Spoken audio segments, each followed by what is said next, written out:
지금 이스라엘 백성들에게 있어서 기업 중요해요, 안 중요해요? 중요합니다. 하나님께서 허락하신 기업, 하나님께서 허락하신 가나안 땅, 하나님께서 허락하신 약속의 땅, 하나님께서 허락하신 선물, 이게 기업입니다. 우리에게도 마찬가지입니다. 하나님께서 각자에게 기업을 주셨습니다.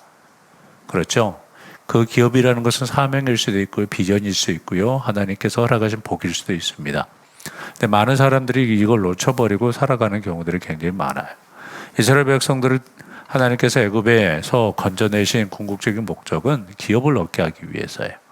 이 기업이라는 것은 어떻게 보면 단지 하나님께서 땅덩을 주셨다라는 의미도 있습니다만은, 잘 보세요.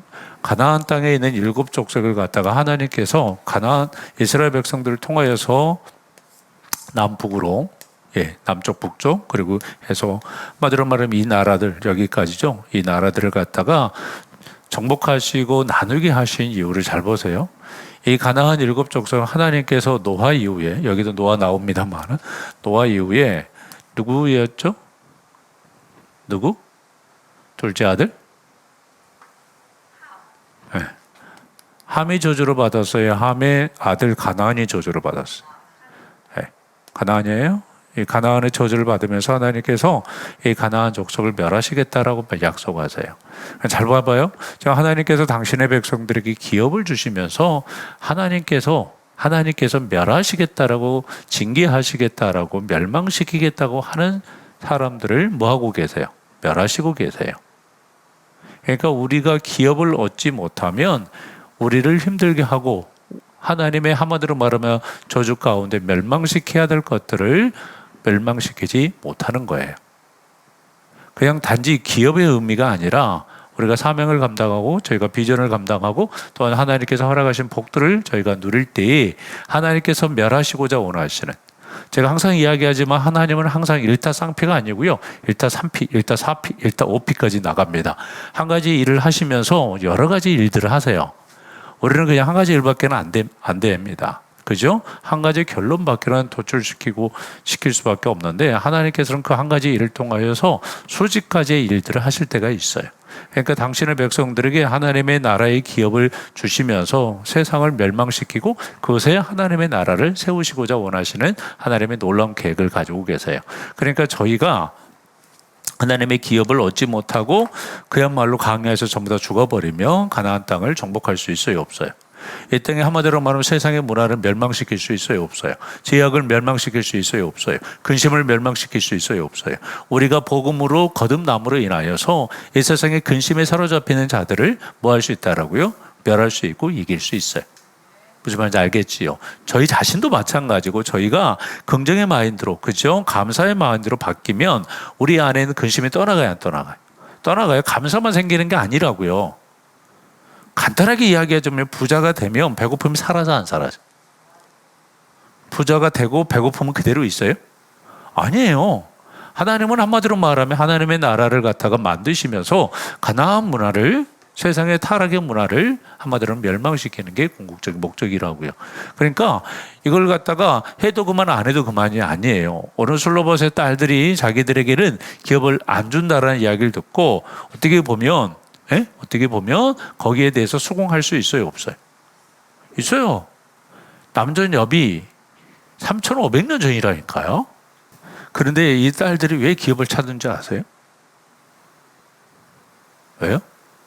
딸이 5이었어. 한 명이었으면, 일단 많이 모이면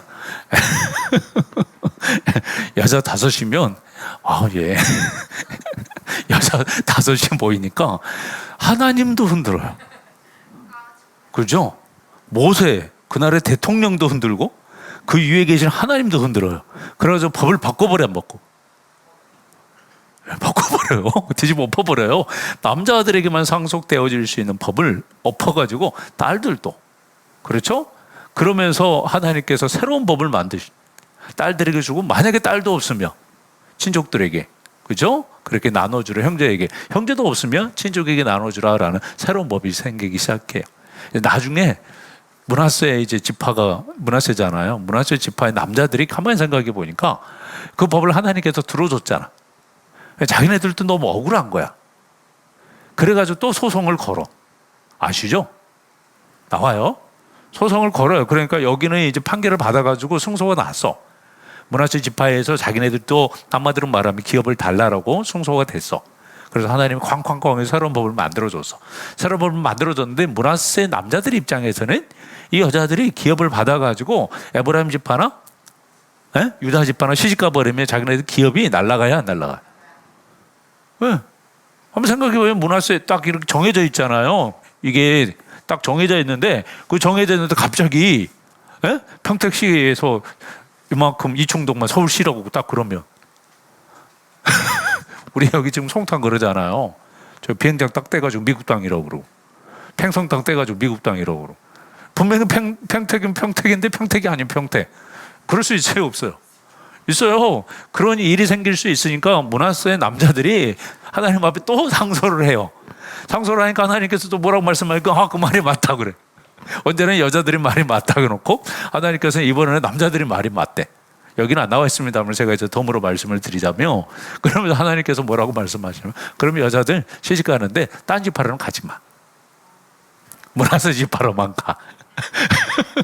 만약에 딸들이 기업을 받으면 그 기업으로만 시집을 가고 다른 집 하러는 가지 마. 그게 굉장히 의미가 있어요. 하나님의 나라를 얻기 위해서 한번 생각해 보세요. 아니 문하세 지파에만 멋있는 남자가 있어요. 에브라임에는 유다나 다른 지파에는 없겠어요? 있겠죠. 아니 11개를 포기해야 돼요. 무슨 말인지 알겠어요? 얼마나 선택의 폭이 좁아져요. 그러니까 우리도 마찬가지야. 하나님의 나라의 기업을 얻기 위해서 세상의 것을 포기해야 된다라는 의미를 가지고 있는데 오늘 본문은요 어떻게 보면 여자들이 데모를 해가지고 기업을 얻었다라는 의미도 있습니다만 더 중요한 건 뭐냐면 제가 조금 아까 이야기했듯이 여자들에게 있어서 봐보세요. 기업에 대한 어떠한 욕심, 비전 그게 없을 수도 있어요. 그냥 시집가버리면 끝날 수도 있잖아요. 그런데 하나님에게 상소를 해서 하나님에게 소원을 해서 그 기업을 얻어냈어요. 이스라엘 백성들에게 있어서 이 의미가 굉장히 커요. 당신의 나라를 하나님께서 어떻게 보면 주셨지요. 그래요, 안 그래요? 그렇죠? 그런데 그 기업이 그냥 그들에게 뚝 떨어져요? 아니면 계속적으로 달라라고 이야기하고 전투하고 빼앗을 때 그 기업이 생겨요. 언제 생겨요? 그러니까 이스라엘 백성들이 이제 나중에 여호수아에 들어가면 하나님께서 지도를 딱 그려주고 한마디로 말하면 제비뽑기를 합니다. 여기는 유다 지파, 여기는 에브라임 지파, 여기는 문하세 지파. 지도만 그려주고 그렇게 하나님께서 주세요. 그리고 뭐 하세요? 자기네들이 전쟁해갖고 그 땅을 정복해야 돼요. 지도만 그려주고서 그냥 이렇게 라인만 그려주고 이 땅은 유다 거, 이 땅은 에브라임, 이 땅 문하세 거 그렇게 주셨어요. 나머지를 누가 해야 돼? 내가 싸워야 돼요. 내가 싸우지 않아서 시몬 지파 같은 경우는 자기네들이 싸우기 싫으니까 유다 지파에 새들을 살아요. 그래 나중에 시몬 지파는 없어져 버려요. 유다 지파에 종속되어져 버려요. 제가 팁으로 또 말씀을 드리자면 우리가 북쪽 이스라엘 10지파, 남쪽 유다 2지파라고 그렇게 이야기를 하는데 명확하게 따지면 북쪽 이스라엘 9지파예요. 왜 그런지 아세요? 남쪽이 3지파예요. 유다 지파 안에 시몬 지파가 있고 시몬 지파는 없어져 버리기 때문에 베냐민 지파하고 유다 지파하고 시몬 지파가 3지파가 남쪽 유다고 엄격히 따지면 나머지 9개 지파가 북쪽 이스라엘이에요. 이해 가시죠? 자, 그러면 잘 봐보세요. 지금 이스라엘 백성들에게 있어서 하나님께서 허락하신 지파를 갖다가 슬로보앗의 딸들처럼 목숨 걸고 빼앗아야 돼, 안 빼앗아야 돼? 빼앗아야 돼요. 제가 어저께 말씀을 드렸듯이 어제 뭐 했어요? 어제 저녁에 뭐 했어요? 뭐 해야지 기업을 얻을 수 있다라고 이야기했어요. 계수가 되어져야지 한마디로 말하면 기업을 얻을 수 있다라고 이야기했습니다.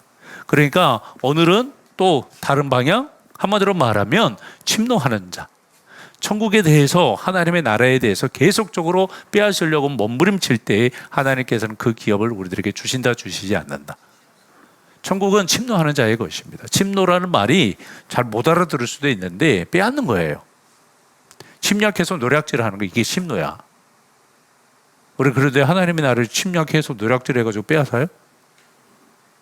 우리에게 있는, 잘 보세요, 우리들에게 있는 근심, 우리들에게 있는 염려, 우리들에게 있는 부정, 그걸 긍정으로, 한마디로 하면 감사로, 의식적으로 뭐 해야 된다라고요? 침략해서 빼앗아야 된다라고요. 할렐루야.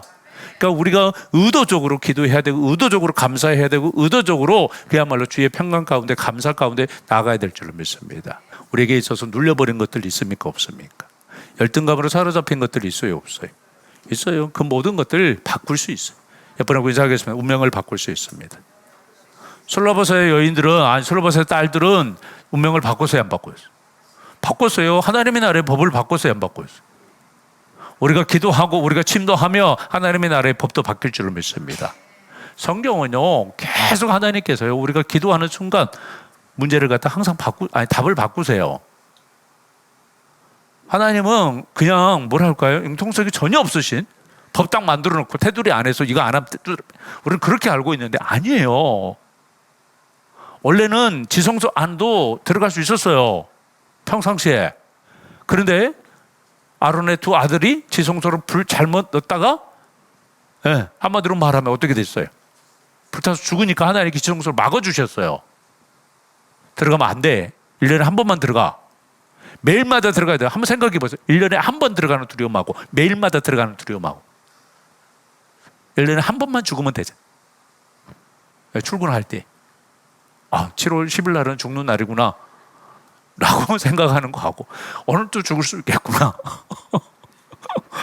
아니, 자기 눈앞에서 아들 둘이, 자기 형 둘이 불타서 죽었는데 그런 두려움이 있겠어요? 없겠어요? 그런 트라우마가 있겠어요? 없겠어요? 있어요. 그래서 하나님께서 그 법을 만들어 주세요.